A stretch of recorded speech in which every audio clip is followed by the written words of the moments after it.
করেছে কে? আওয়াজ করে বলেন তো, আল্লাহ নাজিল করা এই কোরআনে কোনো ভুল আছে? সবাই বলেন নাই। সবাই বললে এতটুকু আওয়াজ হয়, আমি বিশ্বাস করি না। গলা ছেড়ে দিয়ে বলেন, আল্লাহর নাজিল করা এই সর্বশেষ আসমানি কিতাব আল কোরআনে কোনো ভুল আছে? সন্দেহ আছে? সংশয় আছে? বিয়ন্ডলেস, বাউন্ডলেস, বটমলেস এমন কিতাব যেটা পড়ে গবেষণা করে এর তথ্য, উপাত্ত, ইনফরমেশন, লেসন নিয়ে শেষ করা যায় না। সুবহানাল্লাহ। আল্লাহ বলেন, এই কোরআনকে আমি রমাদানে নাজিল করেছি, যেটা বিশ্ব মানবের জন্য পথ নির্দেশিকা।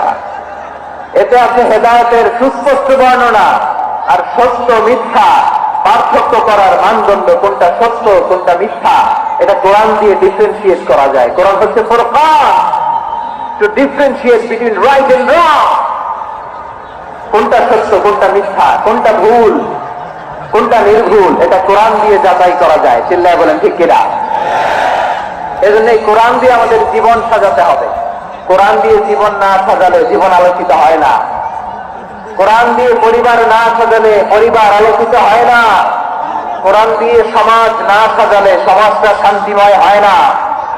শুধু দুর্নীতি দমন কমিশন দিয়ে দুর্নীতি বন্ধ করা যায় না।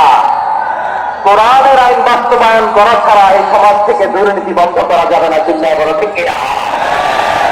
আমার প্রিয় ভাইরা, এই কোরআন নাজিল হয়েছে রমাদানুল মুবারক এই বরকতময় মাসে।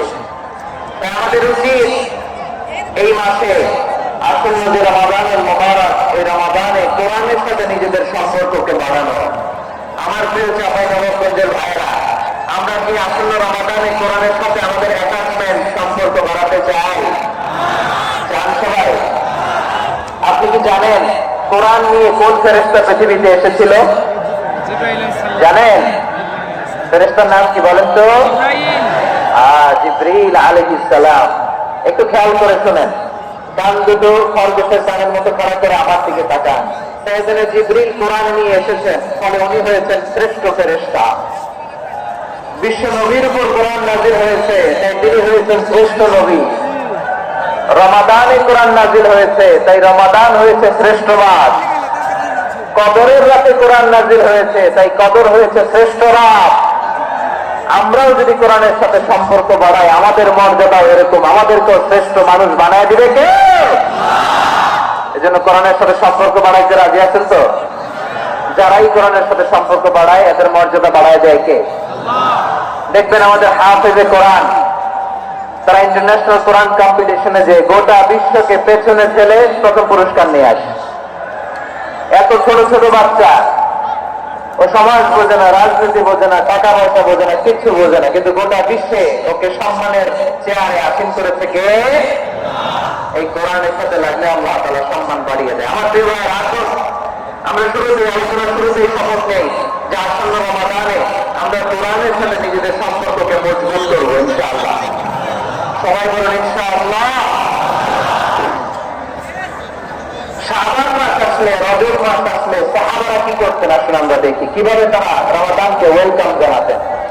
রজব শাবান আসলেই ওনারা রমাদান পর্যন্ত পৌঁছার আকুতি, আগ্রহ আর ফরিয়াদ আল্লাহর কাছে জানাতেন আর বলতেন, ইয়া আল্লাহ, রমজান পর্যন্ত আমাদের হায়াত বাড়িয়ে দাও। আল্লাহুম্মা বাল্লিগনা রমাদান।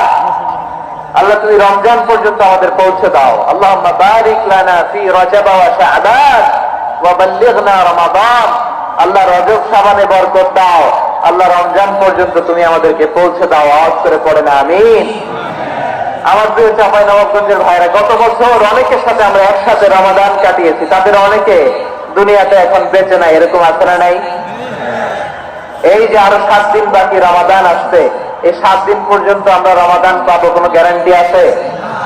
আচ্ছা, এই বছর যদি খুশনসিব হয় আমাদের, আমরা যদি পাই, আগামী বছরে যে রমাদান আমরা পাবো কোনো গ্যারান্টি আছে? তাহলে আসুন আমরা ভেবে নেই, হতে পারে this Ramadan could be the last and final Ramadan in our life. হতে পারে এই রমাদানই হতে পারে আমার জীবনের শেষ রমাদান। ঠিক কিনা বলেন? তাই আসুন আমরা আল্লাহর কাছে দোয়া করি, আল্লাহুম্মা বাল্লিগনা রমাদান। আল্লাহ তুমি রমাদান পর্যন্ত আমাদেরকে পৌঁছে দাও। আওয়াজ করে পড়েন আমিন। ইবনে রাজব আল হাম্বলি লাতাইফুল মাআরিফের মধ্যে লিখেছেন, সাহাবারা ওনারা রমাদান কেন্দ্রিক, আমাদের সালাফ সালফে সালিহিনরা রমাদান কেন্দ্রিক জীবন কাটাতেন। ওনারা রমজান আসার 6 মাস আগে আল্লাহর কাছে দোয়া করতেন, আল্লাহ রমজান পর্যন্ত পৌঁছে দাও। রমজান চলে যাওয়ার পরে বাকি 6 মাস আল্লাহর কাছে দোয়া করতেন, আল্লাহ এই রমাদানে যে ইবাদত করেছি ইবাদত গুলো তুমি কবুল করে নাও। সুবহানাল্লাহ। তাহলে পুরো বছর রমাদান কেন্দ্রিক জীবন। রমজান আসার আগে 6 মাস দোয়া করতে, আল্লাহ আমরা যেন রমজান পাই। রমজান চলে যাওয়ার পরে বাকি 6 মাস বলবো, আল্লাহ রমজান যে ইবাদত করেছি এগুলো তুমি কবুল করে নাও। সুবহানাল্লাহ। আমার একটা আবাদ আছে, আল্লাহ হাদিসে একটা কথা বলেছে রোজা রাখছেন, কানা ইয়াসুমু শাবানা কুল্লাহ, সবকিছু রোজা রাখছেন শাবান মাসে। ওয়া কানা ইয়াসুমু শাবানা ইল্লা কালিলা, শাবানের অল্প কয়েকদিন ছাড়া পুরো শাবানটাই বিশ্বনবী রোজা রাখছেন। সুবহানাল্লাহ। শাবানে আপনারা রোজা রাখছেন তো? রাখছেন? আল্লাহ তুমি কবুল করো, আমরা সবাই বলি আমিন।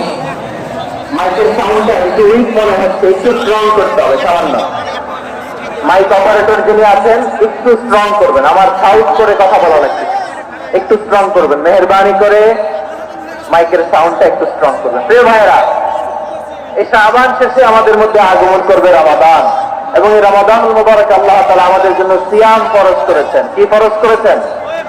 তিনি সূরাতুল বাকারার 183 নম্বর আয়াতে ইরশাদ করছেন, রাব্বুল আলামিন বলেন, ইয়া আইয়ুহাল্লাযীনা আমানু কুতিবা আলাইকুমুস সিয়ামু কামা কুতিবা আলাল্লাযীনা মিন ক্বাবলিকুম লাআল্লাকুম তাত্তাকুন। আল্লাহ বলেন, ও বিশ্বাসীরা শোনো শোনো, তোমাদের জন্য সিয়ামকে ফরজ করা হয়েছে ঠিক যেমন ভাবে তোমাদের পূর্ববর্তী উম্মতদের উপর সিয়ামকে ফরজ করা হয়েছিল, লাআল্লাকুম তাত্তাকুন, যাতে করে তোমরা সবাই মুত্তাকি হতে পারো। সুবহানাল্লাহ। যাতে করে তোমরা আল্লাহর সচেতন হতে পারো। তাহলে সিয়ামকে, এই সামনে যে রমাদান আসতেছে আমার প্রিয় ভাইয়েরা, এই পুরো রমাদান ব্যাপী সিয়াম সাধন করা, সিয়াম পালন করাকে আমাদের জন্য ফরজ করে দিয়েছে কে? রমাদানের রোজা রাখার নফল নাকি? রমাদানের সিয়াম পালন করা কি নফল? সুন্নাত? তাহলে কি ফরজ? আওয়াজ করে বলে, রমাদানের রোজা রাখা কি ফরজ?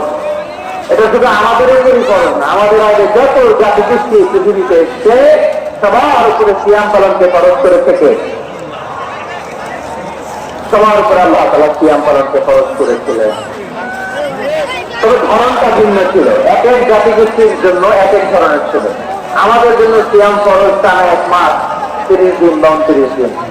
কোন কোন উম্মতের উপর 30 দিন না, মাত্র 3টা রোজা ফরজ ছিল। কয়টা? আমার করে বলেন, আপনাদেরকে মনোযোগ আসতে না গেছে? মনোযোগ আছে? তাকবীর পড়েন তো, লিল্লাহি তাকবীর। আমাদের 1 মাস সিয়াম ফরজ। পূর্ববর্তী অনেক উম্মতের উপর 1 মাস ছিল না, 3টা ফরজ ছিল। কয়টা? প্রতি মাসের 13, 14, 15 খরচ ছিল তাদের জন্য।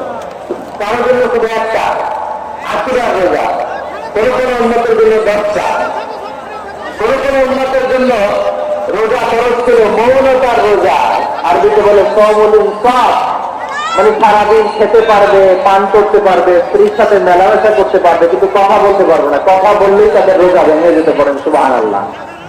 কি অদ্ভুত ব্যাপার! মৌন সম্মতির